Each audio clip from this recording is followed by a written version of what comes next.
Hi, I'm Ellie. And I'm Haley. And this is Two Kids and a Broadway Star. It's gonna be so good! What? You're so smart, stand up, bro. I'll think about your offer, let you know. But I prefer my chances down below. Okay, Beetlejuice, being young and female. Our guest today is Elizabeth Teeter. Teeter. Elizabeth is only 21 years old, but she already has a handful of Broadway shows under her belt. Mary Poppins, The Audience, The Crucible. She's worked with some incredible actors like Helen Mirren and Sadie Sink. And you know what? Ellie, I'm going to let you take this next part. And Beetlejuice. We're huge fans in my family, and we were actually at Elizabeth's first and last performance as Lydia. So we're definitely going to talk about that. She's a triple threat, a beyond incredible dancer, and we can't wait to talk all things theater with her. Ellie, ready? Ready. Hi, Elizabeth. Hi, guys. Thanks for that introduction. Oh, my goodness. Sure, we pride ourselves on our introduction. Yeah. I didn't know you were at my first and last show. That's so sweet and special. Yeah, it was so good.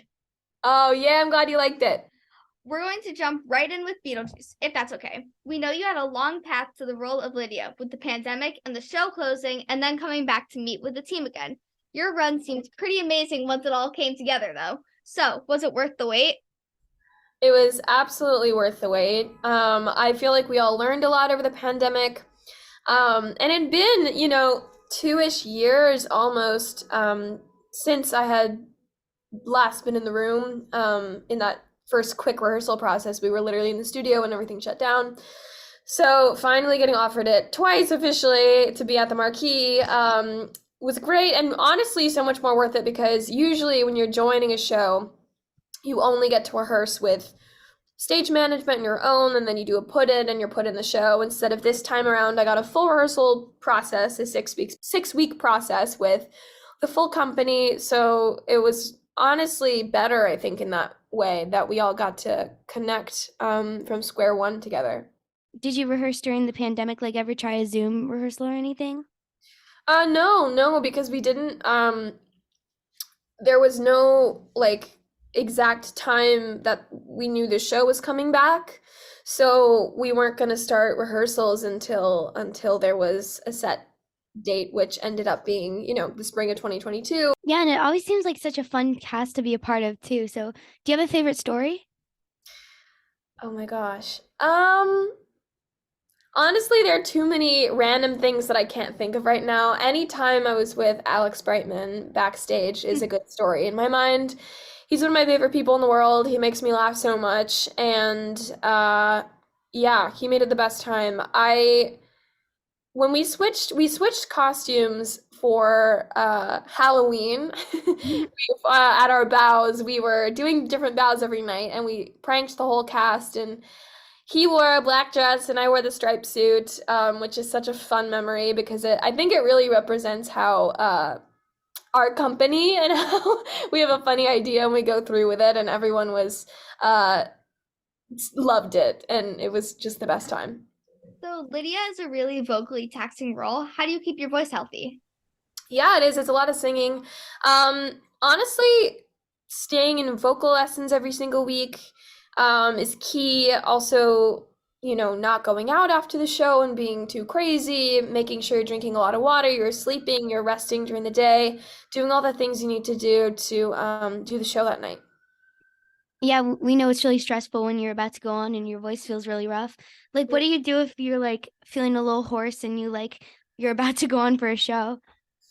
Yeah, I mean, it definitely happens. You have times where you're tired or, you're sick. And so sometimes you just have to know your body really well and try to navigate around it. And then also at the same time, you gotta know when to call out, know when it's time to take a break.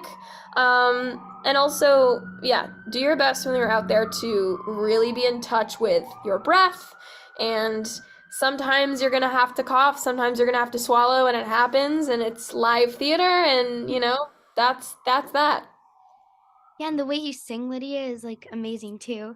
Thank you. I mean, it feels like there's a version of Lydia, that belongs to you. Oh. So I'm curious, is there any ways you added your own twist to the role? Yeah, I mean, I approached it like it was just any other role, in terms of, I know it's been done before, but I didn't try to copy anything that was done before.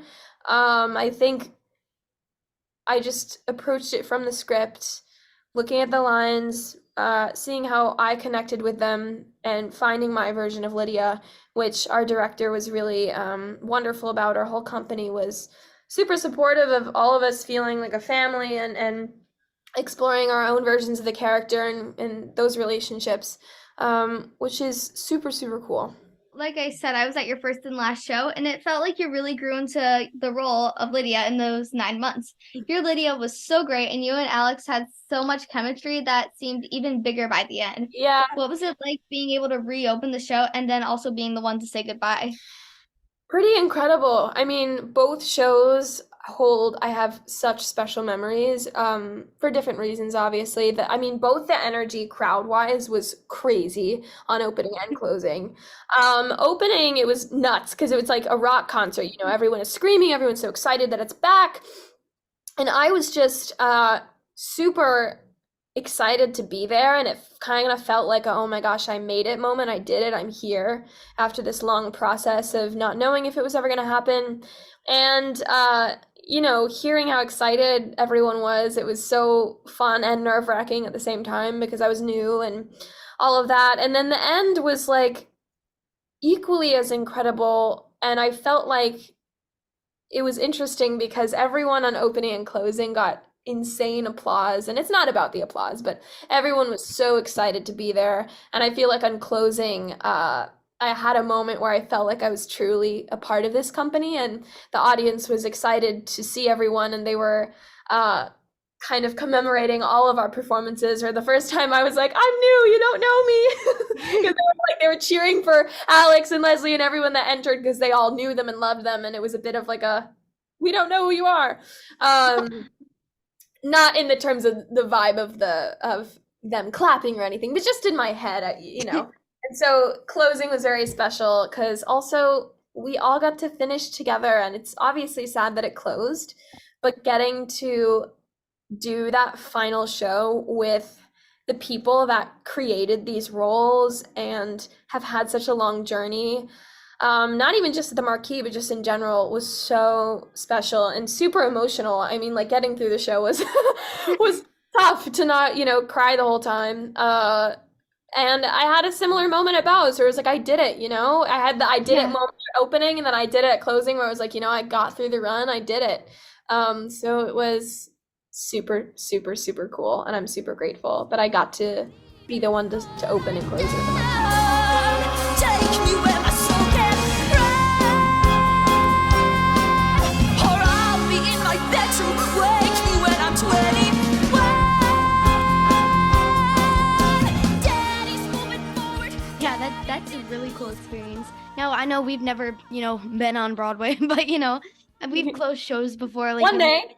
I know, like when we close our school shows, we're always emotional. So, Yeah. I mean, we can almost relate a little bit, but, you know, it's definitely, it's never Broadway. Like, well, here's the thing though, is like people will say it's never Broadway, and it's like, but it is the same thing, you know? Like it's your high school shows, your middle school shows, your community theater shows, wherever it is, it's the same type of community that you're gonna have. You're gonna become all the inside jokes that you guys have backstage at school, you know, all the jokes that you come up with, the moments backstage, the things that you love about the character, all those things. Yeah, it might be a weekend run at your middle school or high school, but like those emotions are the same as what we feel at a higher scale, right? The difference being maybe it's you know, a 9-month long run. You know, it becomes even more so of a family, because I feel like every show you do becomes a family, no matter how long the run, because you're with each other a lot. But even more so when it's such a long run, because you spend so much time, and especially with this show, for me, it was like, it really was my life. And so the people that were on that show became family members that you see every day. So as much as it was hard to say goodbye to Lydia and the show itself, it's always harder when you realize you're not going to see that same group of people every day. And of course, we all still keep in touch, and I see certain people, but we got really lucky with such a good group of people, and that doesn't always happen. So it was such a, you know, emotional last show. Yeah. It's a really special thing to have, you know, a theater community. But like about your role, you know, Lydia, it's not like it's like not completely bordered on dance. Like it's mostly, acting and singing. But like, can we talk about your dancing for a minute? I mean, because it's beautiful, and I know your dad's a dancer, right? Yeah. Both my parents are dancers. My dad's mostly a tapper and teaches some theater dance, but my mom's a modern and jazz teacher and dancer, and so I definitely got some dance from them. Mhm. But yeah, I mean, I'd love to be in a show where I really get to dance. I haven't gotten the opportunity to really do that. I mean, I danced a little bit in Beautiful Sound, that doesn't really count. But yeah, it's been like it's kind of my release in a way, it's just I love to dance around my room to get the stress out. I love going to class, I love going to ballet, and it's kind of I think there is something nice about, because I haven't done many shows where I'm dancing and it's mostly acting and singing focused. I feel like while I'm training in dance, it's also been like a separate place in my mind where I can not feel like I'm working for a second and just go and release it all and turn on music in my bedroom and just dance around. Yeah. Do you have a favorite, tap or jazz? Jazz. I'm more of a jazz and theater dancer. My dad would hate that I say that because he loves tap, and I do like to tap. I'm not, it's not my forte. I wouldn't call myself the strongest tapper in the world. But I love theater jazz. I love ballet. I honestly love all dance. Do you guys like to dance? Do you dance? I don't take lessons, but I do like to dance. Yeah. It doesn't matter. Just lessons, whatever. It's like if you like to dance, you like to dance, I take ballet and tap mostly for like I'm not a dancer first, but I do want to be able to get into musical arts, musical theater, college. So I want to have that kind of background knowledge. And I also do enjoy dancing. I mean, it's a good way to, get your feelings out and stuff. Oh, I can tap. Of course you can. I used to take I can tap, so tap. I know how to tap, Yeah. but it's like not my strongest. Yeah, that's fine. So we're gonna back up here for a minute. Your first show was The Audience with Helen Mirren and Sadie Sink. We're big Stranger Things fans, so slay. Yeah, well, so my first Broadway show was Mary Poppins, but this is my second Broadway show. So sorry, I interrupted your question. Do you have a specific question about The Audience? I don't know. We're just, we're looking at your resume. Yeah. We're just talking about all the cool things you've done. So Yeah. you were in Crucible. We're also big Yes. Salem fans, so So You said you're big what? Salem, like the city. Oh, Yeah. yeah, like the Salem Witch Trials. Yeah. yeah. So how'd you get your start in theater? Did you always want to do this? Yeah, I mean, I started when I was, I did my first show ever when I was 7 at the Muni Theater in St. Louis. And, I begged my parents to let me audition, and they finally said yes. And when I got in and did that first show, it was like, I knew that's what I wanted to do. I was so devastated when it closed. It was only a week, and I was just crying in my room because I didn't want it to end. And I think that's when you don't want it to end, and I just sort of continued on from there. I don't think I didn't have it and been like, this is going to be my job kind of way. I think I always just kind of knew it was what I was going to continue doing. And then when I did Mary Poppins and then kept auditioning and doing other Broadway shows, it was like, no, this is really what I'm going to pursue. And I got really lucky. I say lucky. I love this quote from Alex Brightman, who I think was on here, right? Oh, yeah. So was Dana. Oh yeah, amazing. So he said this thing that I love, because I'll go, I was really lucky for the right time of these shows coming along. And he said, yeah, but don't discredit yourself the work, it's a combination. Of course, there's right place, right time, right show, right age, all of these things, but also, you have to be ready to do that, right? So lucky and, hard work.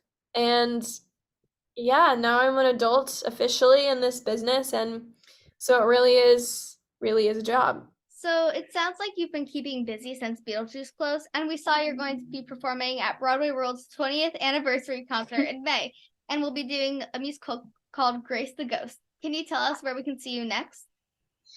Yeah, so I'm doing some concerts around. I'm doing one of my friends is writing a new musical that's doing a concert at 54 Below on April 20th. It's called Grace and the Ghost. I'm really proud of her. It's really great.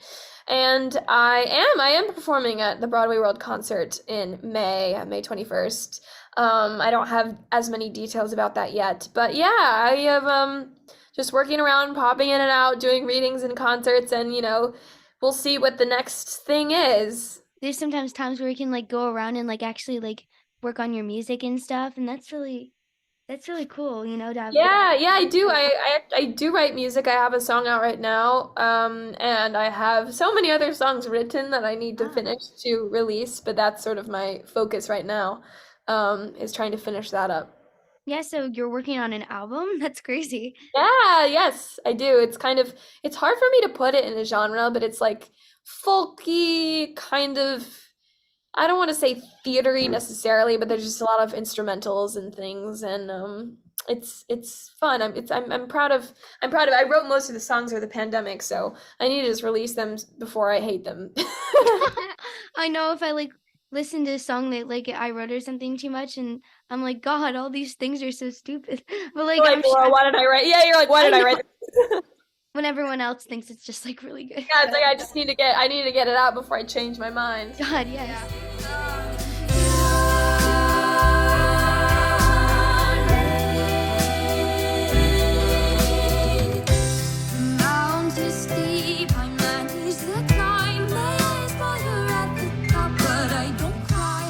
We asked each of our guests to choose a charity, and our parents make a donation as a thank you for being on our show. You picked Planned Parenthood. Can you tell us why? Yeah, I chose Planned Parenthood because I'm sure everyone knows, but the government is trying to, for anyone that's not paying attention to the news, the government is trying to ban abortions and also just take away basic women's health and right to their own bodies. And as a young woman myself, I find it super important that you get the health care that you need, and Planned Parenthood provides that support for everyone. It's not exclusive, and it gives access to safe abortions and sexual health, reproductive health. And I just think it's super important now more than ever that we are supporting one another and that we have the right to our own bodies. So that is my choice of charity. God, I couldn't have said it better. Thank you. You summed up the last like 2 years. Yeah. For anyone that hasn't. Yeah. We also ask all of our guests for advice, but we're going to switch things up a little in this episode because we're just cool like that. You're in New York. You don't want my advice. I'm kidding. No, we do. You're really cool. You're in New York doing what we want to do and what a lot of our listeners want to do. What's it really like being a performer, being on Broadway, auditioning, doing all of these things? And also, obviously, do you have advice for kids who want to do them too? Yeah, it's wonderful. It's magical. It's hard. It can be lonely at times. It's a lot of work, It's what we love to do, but it's a job, and there are going to be times where you're super busy and working a bunch, and times where you don't have anything. I always say, especially with auditions and self-tapes and things, there are going to be times where you feel like nothing is coming your way, and then all of a sudden you have 3 things you have to memorize and turn in tomorrow, So Yeah. it's a lot of it is a lot of rejection and things that you don't hear back, but it doesn't really have to do with your talent even. You have to remind yourself that the right things don't pass you by, and it takes a lot of discipline because, you're always trying to improve, and whether that's taking class if you can, working on a song if you can, and also it's really important though to find the balance in your life, which I'm doing right now. I'm still really young. I'm still 21, and so finding a network of friends that are supportive of you in your journey and that can relax and not have to be stressed or talking about theater all the time, and creating that community and having interests outside of just the industry is super important as well. And so advice that I'd give kids that want to do it is don't be fooled or in it for the wrong reasons, because it'll just be incredibly hard to find the motivation. Broadway is not glamorous. It's so magical and worth it and amazing, but it's not glamorous. It's a lot of hard work, and some of the most amazing experiences and best people ever. But if it's, and I'll say this as someone who is a child actor too, if it is your parent that is constantly reminding you to do your lines, making you go to these auditions, signing you up for dance classes. I understand that it's important for parents to help nudge their children into finding passions, but if it is them that is pushing you to do it and not you, it's not something that you love and you want to storytell and you want to do, don't do it. Have that talk with them. My parents were so wonderful in that I have 3 other siblings who have different interests than me. And so they really, made it clear that if I woke up one day, even after being on Broadway, even after being in Mary Poppins, etc., even now, if I woke up and said, you know what, this isn't what I want to pursue anymore, I want to go do something else, they were in total support. And I like ran cross, I still wanted to do theater, but I ran cross country and track in high school. I did other things, it's like, so as a kid where it feels so, competitive and I want to do it, make sure you're doing it because you love it. And also still be a kid. There's so much time. You're not behind. Everyone has their own path. Some people have an amazing breakout when they're 30, 40, 50, whatever, and some people get on Broadway when they're 10, and it's really just your own journey. So be a kid, Oh my God, Yeah. that's so true, because like some like Broadway performers, like they were child actors, so they never actually got to have a childhood. But it's like really important to do like extracurriculars and stuff. It's really important, and it's like, yes, training is important, and it's great and it's wonderful, but also like,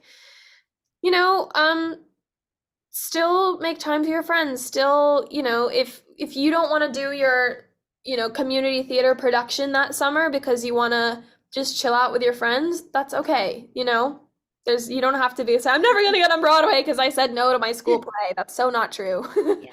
Yeah. So we have a lightning round. So we just ask you a bunch of questions and then we pretend to time it. Yeah, we pretend to. We'll see how good I am at these. I might actually time this one because I feel like it. What? So, here we go. Starts now. What is your dream role? That's so hard. There's so many. I'll say something original, Belle and Beauty and the Beast, and maybe like Clara and Light in the Piazza or something. I don't know. Favorite Beetlejuice bow. Halloween, which I already explained. Or West Side Snap, or my birthday. Do you consider yourself more of an actor, singer, or dancer? Actor, 100%. I think anything that you do, singing and dancing, should come through storytelling. Favorite Taylor Swift era. Okay, I'm a bad Swiftie. Like, I know her stuff, but I'm not like a diehard, like I know every single word. But I have really been into folklore. If you choreograph any show, what would it be? I'm gonna say La La Land, because I just choreographed a dance to that and taught it the other week. What's your favorite Lydia line in the show, and can you say it? Favorite Lydia line? Oh God, you're gonna have to make me remember my lines. Yeah. Come on, you should be prepared. Oh gosh. Well, there's the classic, I myself am strange and unusual. That's not my favorite. I think my favorite this time, this is making me stressed. I like in Deal. This is so random. This isn't my favorite, but I like in Delays when I just go, okay. Oh my God, that was so okay. Oh my God. Okay, best food in New York City. Food in New York City? Pizza. You gotta get the pizza. Or a bagel. Yeah. Favorite city other than New York.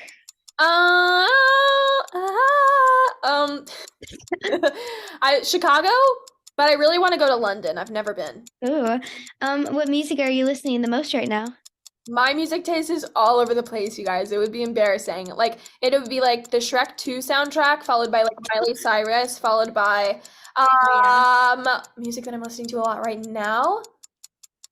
I've been listening to Mitski a lot. If you couldn't be a performer, what would you be? Maybe a teacher. What's your go-to audition song?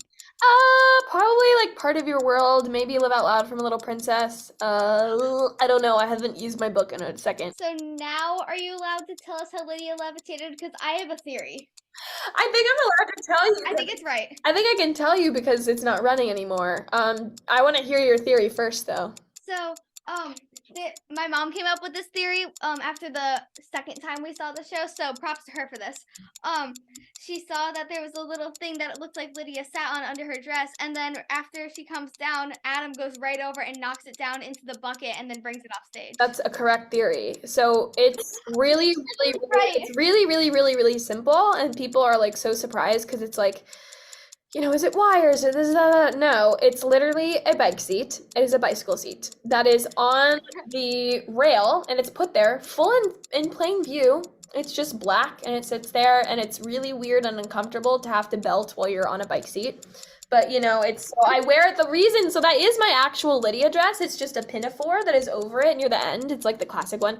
And it's the only reason I have a long pinafore is so when I levitate, no one sees the bike seat. And then so it just goes like this, and it comes right back down, and then they put it away in the bucket, and that's that. So it's like, people are always like, wait, what?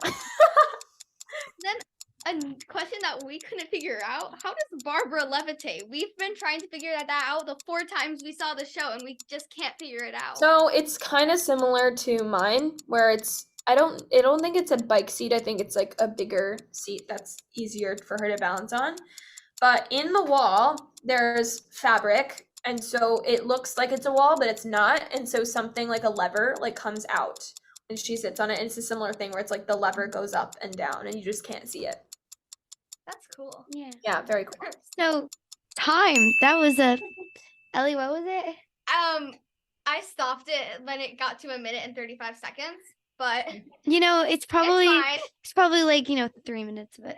it's fine. It was important questions. Is there Very important. is there like how fast do you guys try to make these? I don't know. Well, it used to be like a Originally, goal it of a was minute, but well, like I feel like that nobody ever wasn't a does it. minute. Yeah. No, so sorry, I kind of forgot we were being timed with the more like explanation ones. Yeah. yeah. I didn't want to be like bike seat. I feel like you want to actually hear what it was. Elizabeth, this has been awesome. It was a great time talking to you, and we can't wait to see what you do next. Thank you so much for being on 2 kids and a Broadway star. Broadway star. Broadway star. Broadway star. I see what you did there. Alex Brightman like pops up next to me. More me! Oh my god. Good to meet you guys. Bye. The sound of a scream is music to me. Sound is 15 years for time therapy. Trauma and fear, it sings in my ear. Ain't it the sweetest noise around? That's beautiful. At 2 Kids and a Broadway Star, it's really important to us that we keep supporting Broadway and the whole theater community. That's why we ask all our guests to choose a charity and our parents make a donation as a thank you for being on our show. The episode supports Planned Parenthood. We hope you'll consider making a donation of any size. You can find a link to donate in our show notes. Any amount counts. Also, a special thanks to Shoshana at B-Way Show for helping make this episode happen. 2 Kids and a Broadway Star is me, Ellie. And me, Haley. We started this podcast as a way to stay connected to the theater community during the shutdown and beyond. You can follow us on Instagram at 2KidsPod and on Twitter at 2KidsBWay. And you can listen to all of our episodes on Spotify, Apple Podcasts, and at 2kidsbroadway.com. Please like and subscribe. Thanks for listening.